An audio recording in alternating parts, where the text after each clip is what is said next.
So a while ago I did a video asking you guys if you wanted a comparison between Multiboard and OpenGrid.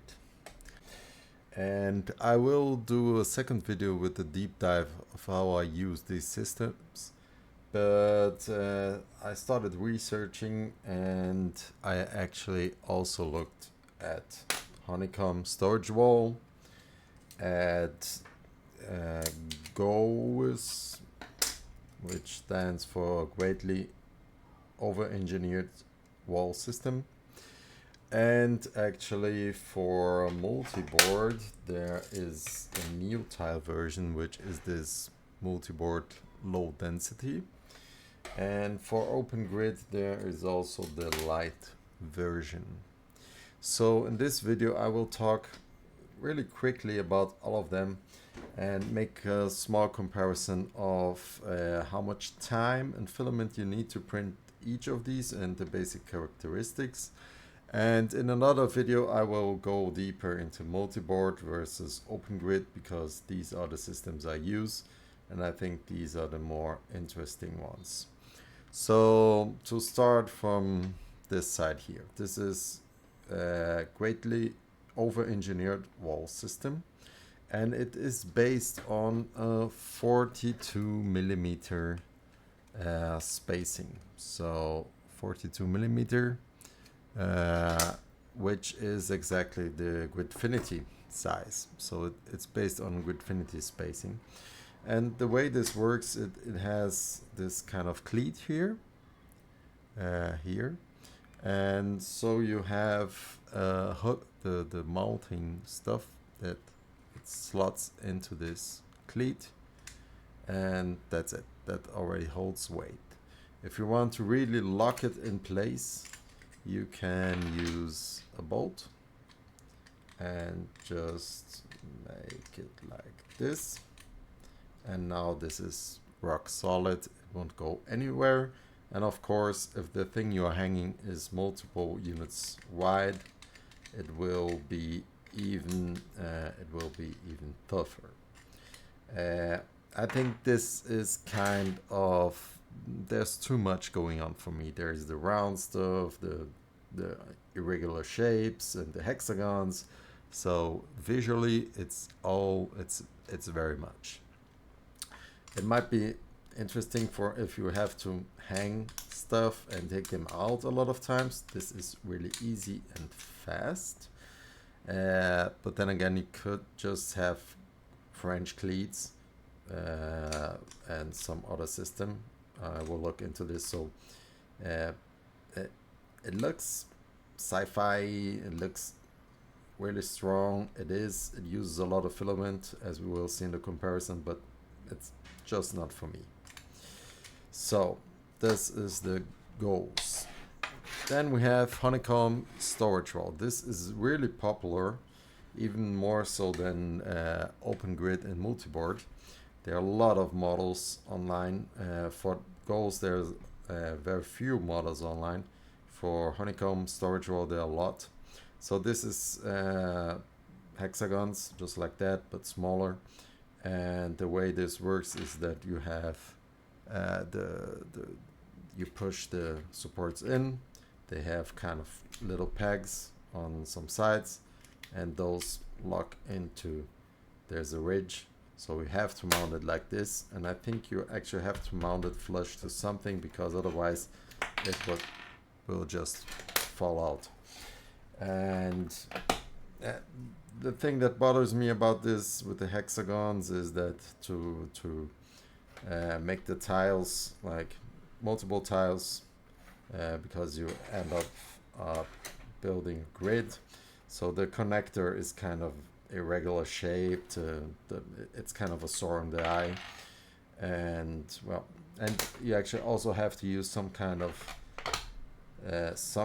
piece here to mount this to the wall. Here you can just use a screw. There's a place for the screw to mount this to the wall. So there's an extra thing here. Okay, so let's go to the ones I actually use, which is Multiboard and OpenGrid. I haven't used the light version for OpenGrid and this low density version for Multiboard. I currently use those two, but let's talk about those two systems. Multiboard was the first one I used actually. I think it's very, very powerful. You have the big threads, you will have push fits, snaps for this one, you have little threads, and you actually for the snaps here, you also have a middle thread. So there's a lot. Let me show you. This is a push fit snap, so this goes in here, and so you have like mid-sized threads, big-sized threads, and small-sized threads, and it's really, really, really powerful. And with that comes also complexity with it, which is something I will mention in the video. I go in depth with those two systems. It's very rigid, even more so than the OpenGrid. Because the size of the squares are smaller, it's 25 millimeters against 28. So this is really, really powerful and really, really complex. There's a lot of parts. It's kind of closed sourced. There are a lot of free parts, but it's not open sourced. There are a lot of parts being developed by third-party creators like myself. And I think it's very interesting, but complex. So you also have like these square type of tiles, and then you have ones that are interfitted, and now you have this big one which is like 4 of the small ones, because this uses a lot of filament, as we will see. And the last one is OpenGrid.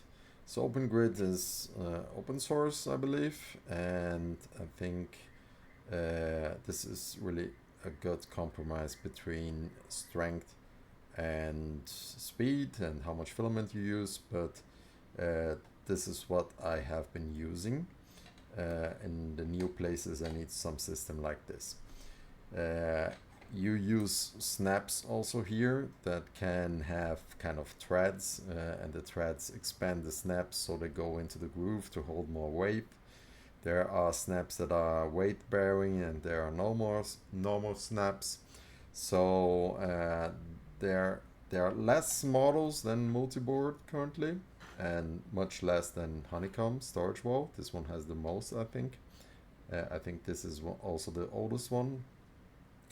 So for OpenGrid, the library of parts you can download is growing, but it's less than Multiboard and Honeycomb Storage Wall.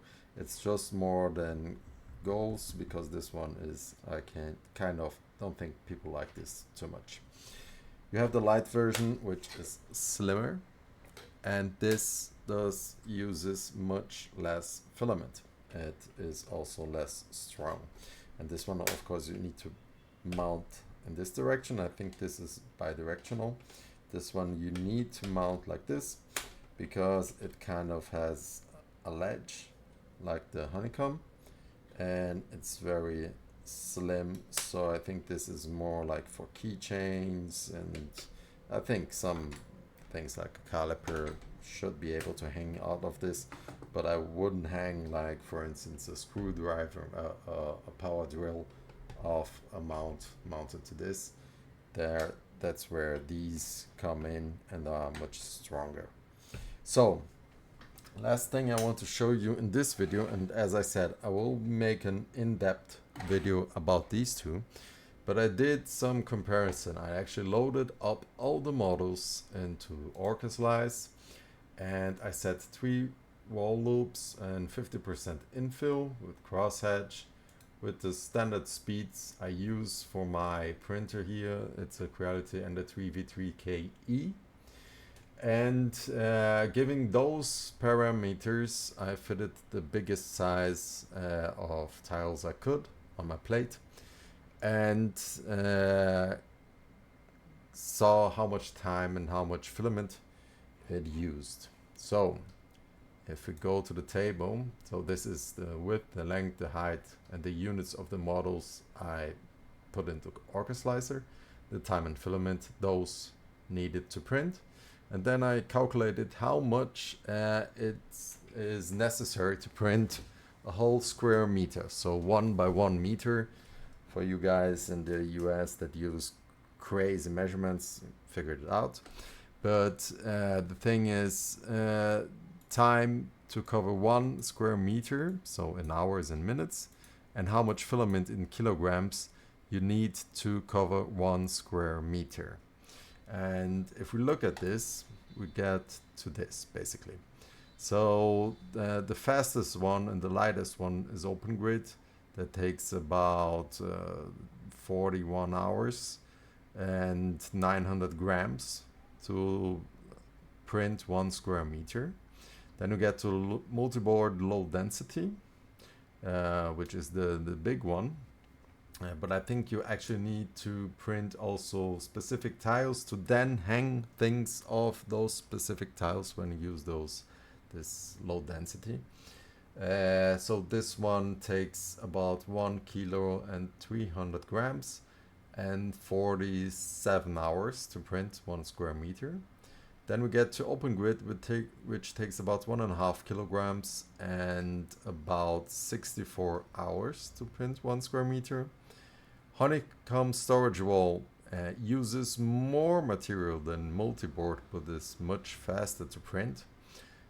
So it takes about 2 kilograms and 71 hours. And then Multiboard uses 1 kilo and 900 grams, but it takes a whopping 107 hours. And this is because it has a lot of details. It has a lot of threads, it has a lot of curves, so this makes the print time much, much greater.